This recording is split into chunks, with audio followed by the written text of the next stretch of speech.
Mario Kart World has a day and night cycle, and I started thinking of all the mountains, sandy beaches, and city views offering a scenic end to the day. And as an unemployed man, I couldn't help but wonder which of the 30 in-game locations offers the best sunset. The older I get, the more I enjoy simple things like a cold beer and a sunset, or better yet, drinking and driving and a sunset. It's 2 p.m. on a Wednesday.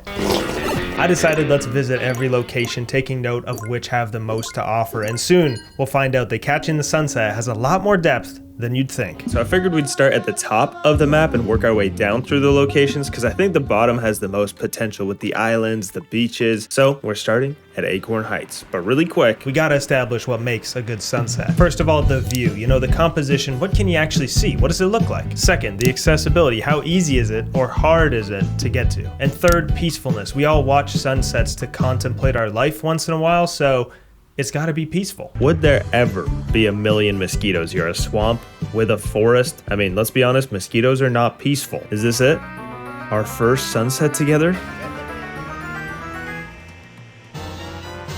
That was very fast, I'm not gonna lie, but damn, was it beautiful. So I realized the cycle switching between day and night is really fast, like 5 seconds, and that the sun sets in the same place in the west, just like real life, which makes it a guarantee that some locations will have better sunsets, and some may even have bad sunsets getting blocked by hills or mountains. It's not the most accessible way up this tree, and the view is kind of blocked, like you can't really see west.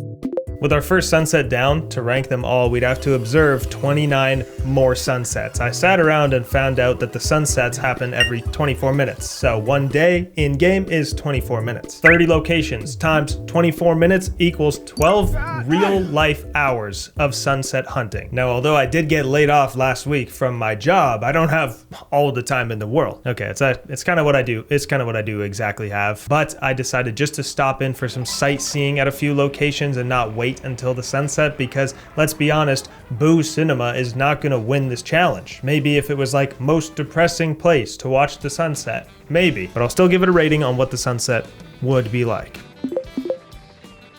I think this one may be our first big contender. Whoa, hold on.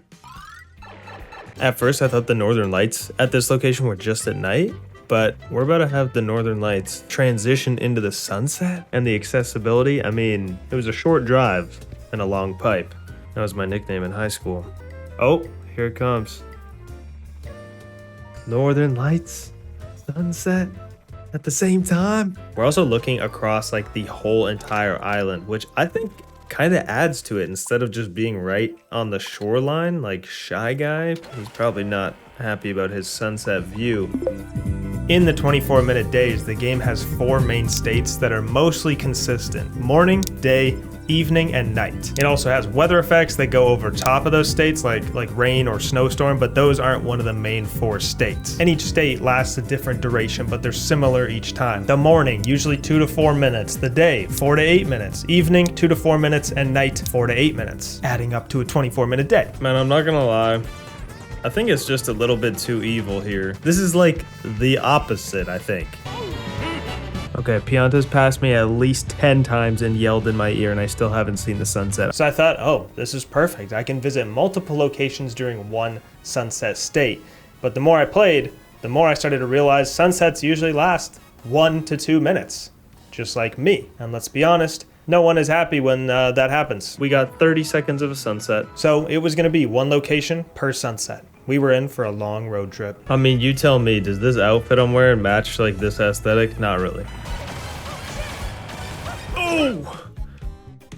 Oh, thank you. Thought we might get a nice view from here, but it's looking a bit dangerous in every possible way ever. It became prevalent pretty early on that some locations were just not gonna cut it. Like, it's not aesthetic to watch the sunset over a big power plant. I'm sorry, Toad, it's just the truth. And that also goes for being in an airship battle where you might get exploded by the people trying to attack you. They're still kind of pretty, and I got some good photos. This is probably one of the best spots at Wario Stadium. Not too good looking, I'm not gonna lie. Not very relaxing. Oh, come on, I can't even Can't even do the jump right. And I missed the coins. Oh, next location, bro. We're out of here. DK Pass and Sky High Sunday were both being blocked from the sunset. Maybe that's why it's so snowy there. Less sunlight getting on that side of the map because Rosalina's mountain is in the way. Okay, I did finally figure out how to get up on this part. Kind of cool. What the hey to the UFO? I ain't never seen that before. Not one of the top contenders.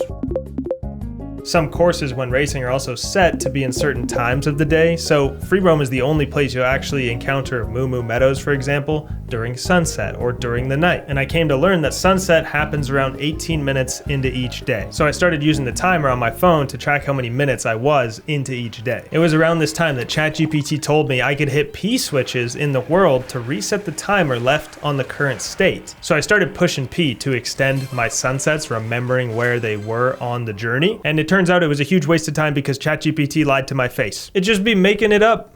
It literally just be making it up. But it did give me the idea that there might be a way, something out there to reset the state, and yeah, closing the game fully and opening it again. Not a fun speedrun stat. This is gonna become a speedrun. It's gonna be sunset percent. Yo, am I onto something? No. Am I onto something? It worked one time, but the last time I just tried it, it didn't work. So I'm just hoping it's something other than nighttime. I wonder if I can start a cup during a certain time of day. Hold on, might be onto something. And it is nighttime. It clearly didn't want me to change the time of day, and I kept trying to cheese the system, but I just couldn't figure out a way that worked. And I knew every minute I was trying something, I could have just been waiting for the next sunset. So it was back to waiting. Imagine, yeah, you pull up here on a sunny day, right? You sit under the tree, watch the windmills. There it is. I feel relaxed. Rolling hills, the windmill, the cows minding their own business. Except this one, I've definitely heard enough moos for the rest of my life. Peaceful, accessible, and a good view. With Moo Moo Meadows complete, we just finished our first day because, oh, look at that. It's nighttime. That was perfect timing. And I want to go to sleep. Cheap Falls, another place that I think is going to be a strong competitor. I mean, the colors in this location are just gorgeous. Yo, low key, we got a little market going on. We got some food nearby. We got the, wait, is the sun setting already? Oh yeah, this is what I'm talking about right here.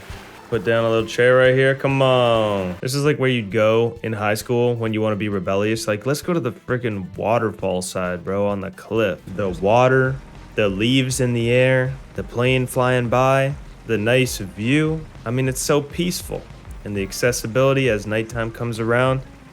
I just came up this road right here. Mario, this one's looking pretty good, my boy.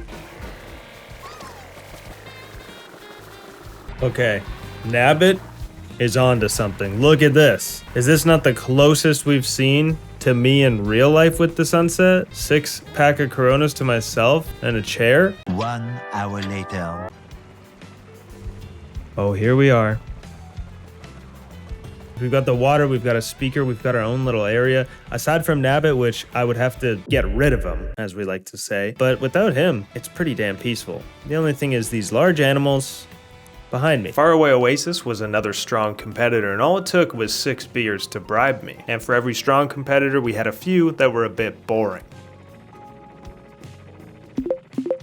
Some people may think, why does this unemployed man care so much about a sunset in a game? Simply put, the game looks cool, and a lot more goes into a day and night cycle in a sunset than people realize. Time for a game dev breakdown. Game dev breakdown. Gamerman Adam here, game dev and decent guy. Back in the 1980s and early 90s, hardware could just not handle a change of lighting during gameplay. Things like shadows need to react to lighting to make it look good. Harvest Moon and Ocarina of Time were some of the early 3D games to have a seamless day and night cycle. You ever go to a store in real life to pick something up and the store was closed? Well, now you can do that while gaming too, because the stores close. Epic, right? Each of the 4 states in Mario Kart World have their own lighting setup baked in, and their own skybox. In GTA, the sun, the light source, it actually moves throughout the day, so the shadows move as well. But it does put more stress on the system, so Nintendo, they kept it safe. The lighting just fades from one setup to the next. Skyboxes are basically one large texture wrapped around the sky. They're created on a cube that tells the game engines where to display each part of the texture. Make sense? Sky, box, which means technically you could put any texture on the sky.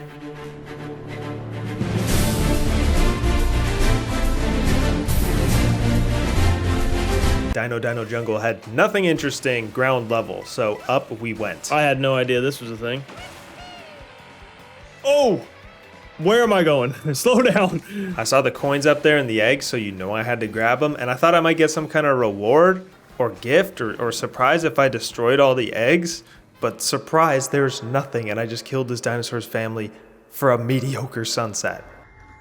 Oh no! As the sun sets, we arrive at Koopa Troopa Island. Honestly, this is a pretty nice combo. Palm trees and all. It almost looks like the perfect setup until you see the speakers. Yeah, DJ Koopa is slapping the bass. It's almost perfect, but I'm gonna be honest, it's not peaceful. And then it started raining. Can you believe that? The rain won't affect the rating, but the music will. There's not gonna be anything too nice, calming, or relaxing about this place. There's a giant frickin' monkey. Oh, is he not here? Okay, even without the giant monkey, it ain't really that comfy. I know of a spot on Salty Speedway that could give this place some potential. Can I come with you guys? Oh! This would be actually pretty relaxing. Salty Speedway may have like the most different locations you'd want to watch it from. You could watch it by the beach, watch it by the market, watch it from the frickin' whatever those are called. Gondolier. The beach here does not face the sunset though, so oh my god, I'm getting a flashback. Hold on. Okay, false alarm. Oh, and here it comes. I think we should also experience this from Toad's gondola. This is pretty beautiful. Toad, take me to the sunset. This is a different kind of... Watch out, there's a banana in the road. This is nice because I haven't been able to sit back and just experience it. I've been trying to drive around and get the best angle. Thanks, Toad. When I first thought of this video idea, Peach Beach was one of the locations I thought would be a shoo-in. It's gotta be up there. I mean, it's a resort. It's supposed to be comfortable. Usually I was starting at the highest points and then looking down over the map. So I went up in the bell tower and absolutely caved my head in against this wall. And it shook some sense into me because I was like, we should be at the beach. It's Peach Beach. That's what makes it unique. And then I found this little cute spot. There's also people watching going on. There's birds, there's planes, there's jet ski and Shy Guys. I don't know about you, but I cannot see very well. That is like overpowering. This is the first time I've seen one that's like worse than I expected it to be, I feel like. I may have had my brightness a little high, but even when I look back compared to the other sunsets, it's still really hard to see. It looks like Mario is just on a bad trip at the beach by himself. Here I was trying to select the 30th location, Rainbow Road, but in free roam, you can't actually select it, which I didn't realize until trying to select it here. So the only time you'll ever see Rainbow Road is at nighttime. We'd now stopped at every location, top to bottom, and a few places did stand out. In third place, we had Salty Speedway. You could watch the sunset from the gondolas in the water, or on the rooftops, or even from the market, but I did not love the 9/11 reenactment. Taking home second place was Star View Peak. Never did I think I'd see the northern lights at the same time as the sunset. And in first place, Cheap Falls. The colors of this location, unlike any other ones on the map, just give that golden hour a whole new meaning. The view, a 10 out of 10. Accessibility, my friend in a wheelchair could get here, and the peacefulness was unmatched. If you made it this far, consider subscribing because I'm now unemployed. That joke earlier was no joke at all.